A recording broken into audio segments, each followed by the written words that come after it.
Hello అండి, అందరికీ నమస్కారం. ఈరోజు తమలపాకు గురించి మరియు దాని యొక్క ఉపయోగం గురించి ఈ వీడియోలో తెలుసుకుందాం.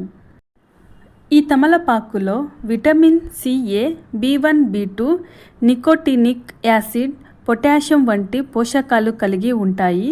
ఇవి జుట్టు రాలడం నివారించడంలో, చుండ్రు తగ్గించడంలో, జుట్టు పెరుగుదలను ప్రోత్సహించడంలో సహాయపడుతుంది. అంతేకాకుండా ఆయుర్వేద ఔషధంగా చూసుకున్నట్లయితే తమలపాకుకు anti bacterial, anti fungal, anti inflammatory లక్షణాలు కలిగి ఉంటుంది. ఇది గ్యాస్ట్రో ఇంటెస్టినల్ ఇన్ఫెక్షన్లు నివారించడంలో, డయాబెటీస్ నియంత్రణలో, క్యాన్సర్ నియంత్రణలో సహాయపడుతుంది. అంతేకాకుండా సాంప్రదాయ మరియు సాంస్కృతిక ప్రాముఖ్యతలో చూసుకున్నట్లయితే ఈ తమలపాకు హిందూ పూజలలో ముఖ్యమైన భాగం. వివాహ వేడుకలలో ముఖ్యమైన సందర్భాలలో గౌరవ సూచకంగా తమలపాకును ఉపయోగిస్తారు.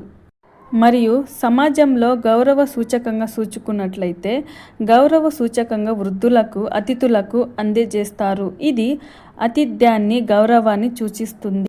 ఈ తమలపాకులో చూసుకున్నట్లే మనకి చాలా రకాలైన తమలపాకు మనకి అందుబాటులో ఉన్నాయి. అవేమనగా మాగుది, గౌరీ, మితా, బనారసి, కాపూరి, మైసూరి, దేశవారి మొదలైనవి. ఇవి పరిణామం, రంగు, సువాసనలు భిన్నంగా ఉంటాయి.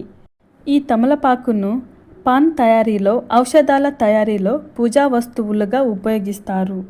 ఈ తమలపాకు వృద్ధి మరియు సాగు. ఈ తమలపాకు ఉష్ణమండలం వాతావరణంలో మంచి వృద్ధి చెందుతుంది. ఇది బంగాళాదేశంలో బరౌజ్ అనే ప్రత్యేక తీరంలో సాగించబడుతుంది.